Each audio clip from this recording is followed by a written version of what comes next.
Olá, leitores! Tudo bem com vocês? Eu espero que sim, porque hoje eu vim aqui ranquear os 100 livros que eu li em 2022.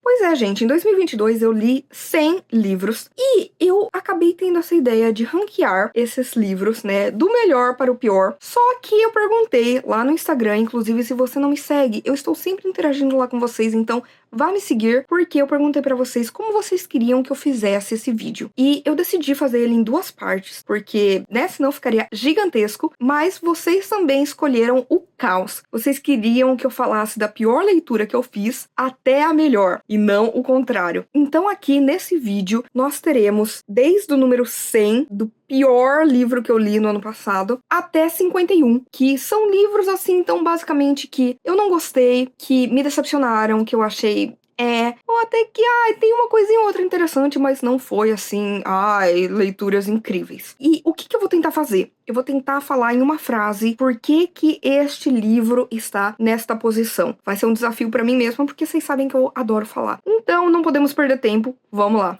Tô com a minha listinha. Em 100º lugar ficou Black Silence, da Mary Cagnin. Uma HQ que tem um conceito interessante, mas que começa do nada e vai pro nada e não tem desenvolvimento. 99, Indenização em Dobro, do James Cain. Um crime noir que tem um começo instigante, tem um final melancólico, mas tem personagens sem carisma e eu não me importei com o que estava acontecendo. 98, Jogos de Herança, da Jennifer Lynn Barnes. Um livro que prometeu vários enigmas, mas entregou aí um triângulo amoroso detestável e personagens masculinos que eu odiei.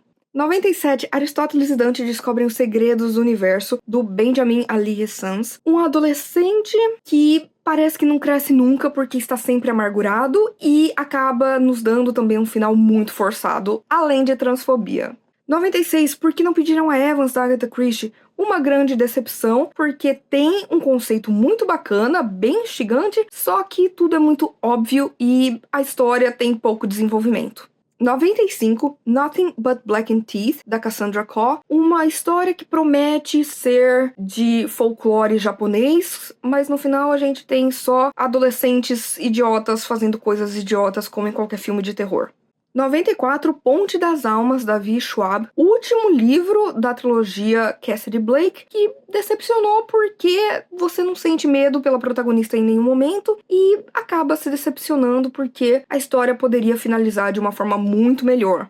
93, Ouça a Canção do Vento e Pinball 1973, do Haruki Murakami. As duas primeiras novelas do Murakami, Ouça a Canção do Vento, eu até achei mais interessante, eu gostei, só que Pinball 1973 foi assim um livro tão blá que muitas vezes eu nem lembro que ele existe quando eu falo sobre os livros de Haruki Murakami. 92, A Revoada, do Gabriel Garcia Marques, que foi o livro de estreia dele, e assim como, né, o Murakami, eu entendo, passo esse pano, porque é o começo dessa jornada, né, de escrita, porém, eu acho que é uma história super bacana sobre uma cidade pequena e conflitos de gerações, porém se torna extremamente repetitivo. 91, O Homem Invisível, do H.G. Wells. Percebi que não gosto tanto assim de H.G. Wells, porque ele até tem ali uma coisa ou outra que é bem interessante, só que os seus personagens são sempre repugnantes e fazem você não ter vontade de continuar lendo. 90, Um Menino Chamado Natal, do Matt Haig. Foi, assim, uma história legalzinha de Natal, feita pra criança e que mostrou que eu não sou público-alvo. Então é divertidinho, mas pra mim não serviu. 89, Abaixo de Zero, da Hayley Hazelwood. Provavelmente a cena hot mais cringe que eu já li na minha vida. 88, A Quick and Easy Guide to Asexuality, da Molly Muldoon e do Will Hernandez. Eu achei que ia entrar um pouco mais na questão do espectro ace, mas serviu mesmo realmente como um guia muito rápido que não te dá tantas informações assim. 87, Encontro com a Morte, da Agatha Christie. E 86, Morte na Mesopotâmia, da Agatha Christie. Por quê? Porque pra mim são mais ou menos a mesma história, em que a gente tá tendo alguma expedição, alguém morre, o Poirot aparece do nada, resolve tudo, e é isso. 85, A Caminho do Altar, da Julia Quinn, o último livro que eu li dela dos Bridgertons, que vai falar sobre o menino lá que eu não ligo, o Gregory, e é uma história muito sem pé nem cabeça.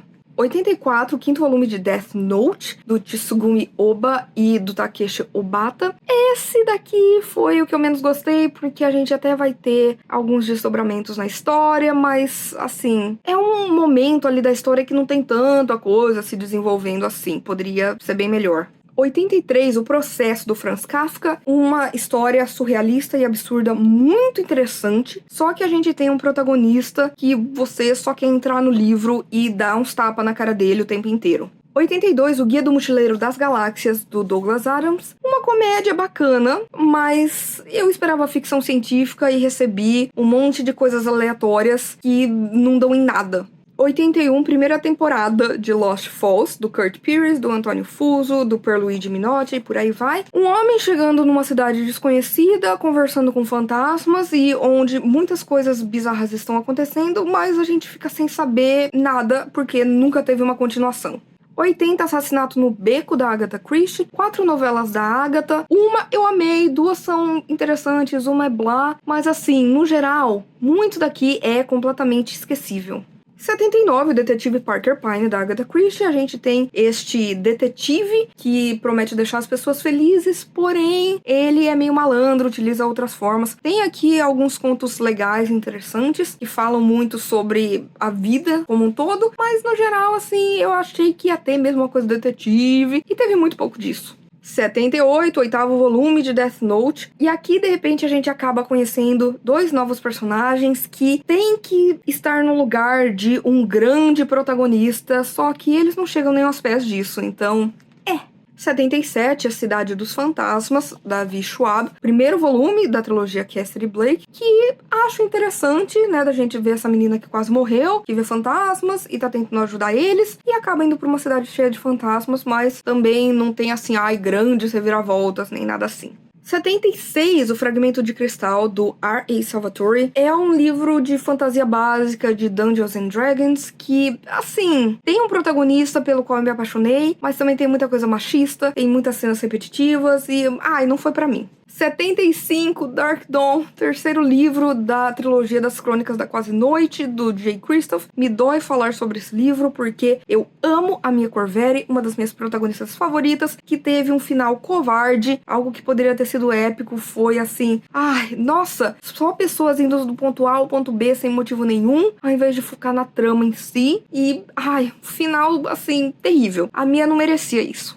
74, Após o Anoitecer, do Haruki Murakami. Foi o último livro que eu li ano passado pro Projeto Murakamando. Eu acho ele um livro muito inicial, quase que um romance entre uma história e outra, em que a gente tem até aqui elementos interessantes e clássicos do Murakami, mas que também a gente só tá vendo tudo acontecendo uma noite, então nada se desenvolve muito. 73, o primeiro volume de Paper Girls, do Brian K. Vaughan e do Cliff Chung. Eu até estava muito interessada nessa história de 4 meninas que acabam indo pro futuro, pro passado e por aí vai. Só que assim, uma das principais, cada vez que ela abre a boca, ela ofende alguma minoria. E eu quase não continuei lendo por conta desta menina. 72, A Study in Emerald, do Neil Gaiman, do Rafael Albuquerque, do Rafael Scavone. Na verdade, foi uma adaptação de um conto que eu amo de Neil Gaiman para os quadrinhos. E, apesar de eu gostar de muitas das ilustrações, de propagandas falsas e interessantes e muito engraçadas entre um capítulo e outro, é assim, bizarro porque não tem como esconder em quadrinho, nesse formato, algo tão grandioso como é o plot twist que a gente tem no conto do Neil Gaiman. 71, Quando Ninguém Está Olhando, da Alyssa Cole. Um thriller que fala de assuntos interessantes, principalmente da gentrificação, que eu nem sabia que era uma coisa que existia. Então também toca em assuntos como racismo, como as pessoas periféricas, como o vício em remédios. Porém, a gente tem, assim, um casal que eu não compro, que não foi pra mim, e que eu fiquei tipo, não, para. 70, The Other, Encounter with the Cthulhu Mythos, primeiro volume dessa trilogia do Troy Young, que a gente tem, né, no nosso presente, pessoas vivendo coisas que tenham a ver com os mitos de Cthulhu e com elementos cósmicos, porém, eu não sei, foi assim, mal menos. 69, o 10º volume de Death Note, porque aqui a gente vai ver 2 novos personagens na história que não interessam tanto, apesar de mover o enredo. Então, assim, poderia ter sido melhor explorado aqui o que acontece nesse volume. 68, Túnel de Ossos, da V. Schwab, segundo volume da trilogia Castle Blake, que foi o meu favorito, mas também não foi assim excelente, perfeito, mas eu acho que ele até traz uma reviravolta interessante a respeito de histórias de fantasmas, que é um negócio que eu gosto. 67, Sob o Mesmo Teto, da Hayley Hazelwood, mais uma novela da Hazelwood que eu achei fofinha, de enemies to lovers pra friends to lovers, e assim, legal, mas não acrescentou assim muita coisa na minha vida, e oh meu Deus, que história incrível. 66, H.P. Lovecraft's The Dream Quest of Unknown Kadath, do I.N.J. Colbert. Aqui a gente tem uma adaptação de A Busca Onírica por Kadath, que é uma novela bem longa do Lovecraft e muito louca, só que se passa no mundo dos sonhos, que é uma coisa que eu gosto. E eu achei interessante a história em si, apesar de que eu acho que se alguém for ler sem ter conhecimento da história original, vai ficar completamente perdido. 65, o quarto volume de Death Note. Aqui, de repente, a gente vai conhecer um novo serial killer, além do Kira, que é, né, o nosso protagonista barra antagonista, que é o Light. E aí a gente vai ficar meio confuso, vai descobrir um pouco mais sobre esse personagem depois, só que aqui faz uma rápida aparição. 64, Verity, da Colleen Hoover, um thriller que você devora num dia e que vai te fazer ficar pensando a respeito de algumas possibilidades, só que todo mundo nessa história é muito forçado e ao mesmo tempo é muito hipócrita. 63, Horror Store, do Grady Hendrix. A gente tem uma loja tipo IKEA em que coisas bizarras vão acontecer. E foi interessante, mas assim, depois de um tempo eu fiquei meio perdida no que estava acontecendo. 62, After the Quake, do Haruki Murakami, que é ali um livro de contos que falam muito a respeito do terremoto Kobe e de como isso afetou ali diversas pessoas nas histórias, mas algumas histórias são melhores, outras nem tanto. 61, 13, A Mesa, da Agatha Christie. Mais uma história com Poirot que é interessante, porém acaba sendo muito óbvia. 60, Mansão Gallant, da V. Schwab. Esse é um livro com representatividade que eu gostei bastante, mas ele trabalha aqui alguns elementos fantásticos de forma perspicaz, mas também de forma que você já sabe o que vai acontecer. 59, O Cão da Morte, da Agatha Christie, uma coletânea de histórias da Agatha focadas em terror, em horror, em coisas sobrenaturais, em questões oníricas, e tem algumas histórias bem interessantes, outras nem tanto, mas assim, achei legal ver esse outro lado da Agatha. 58, Livro do Conforto, do Matt Haig, um livro de autoajuda que eu não costumo ler, porém eu gostei desse. Eu acho que ele não traz nada novo, sabe? Tudo que tá ali é óbvio, mas são coisas que vale a pena você ler de vez em quando pra poder ter na cabeça e refletir sobre e lembrar do que realmente importa. 57, Tragédia em 3 Atos, mais uma história aí da Agatha Christie com o Poirot, que também foi óbvio quem estava por trás de tudo, mas eu acho que a maneira como ela lidou com a história, como ela desenvolveu os personagens foi bem interessante, foi bem bacana. 56, A Balada do Black Tom, do Victor LaVale. A gente tem aqui a história de Call of Cthulhu, né, o chamado de Cthulhu, mas de uma maneira diferente, vista do ponto de vista de um homem preto. Então, né, a gente vai ter mais uma vez o racismo aí do H.P. Lovecraft sendo escancarado. Achei uma leitura super válida. 55, What Moves the Dead, da T. Kingfisher, um reconto da queda da casa dos Usher, do Edgar Allan Poe, que traz umas pitadas de humor, mas também traz muito do realismo, e eu achei que foi aí uma boa adaptação, um bom reconto da história, digamos assim. 54, A Balada do Velho Marinheiro, do Samuel Taylor Coleridge. Esse é um poema que inaugurou o movimento romântico na Inglaterra e que a gente vê referências em várias histórias, então valeu a pena ter lido para eu finalmente entender o que era essa história e por que ela aparece em tantas outras obras. 53, sétimo volume de Death Note, é um volume que ele me deixa conflitante porque uma grande coisa acontece que traz uma quebra pra história e você não tá esperando, e ao mesmo tempo que é ruim, é bom, porque o mangaka, ele ousou, digamos assim, mas também me deixou triste. 52, Princess Ever After, da Kay O'Neill, um quadrinho muito fofo de uma princesa que resgata outra princesa, e a gente vai ver muita representatividade, muita diversidade, e as coisas que as mulheres no geral enfrentam, seja em contos de fadas ou na vida real. E 51, Dance, Dance, Dance, do Haruki Murakami. Esse é o último livro da trilogia, quadrologia do rato, em que a gente tem sempre o mesmo protagonista e a gente vai saber aí o final da história dele. Eu achei que foi, assim, bem amarrado, mas também deixou algumas coisas, assim, muito no ar, que eu queria ter alguma resposta e eu não tive, e, assim, foi muito bacana, porém, queria saber um pouco mais.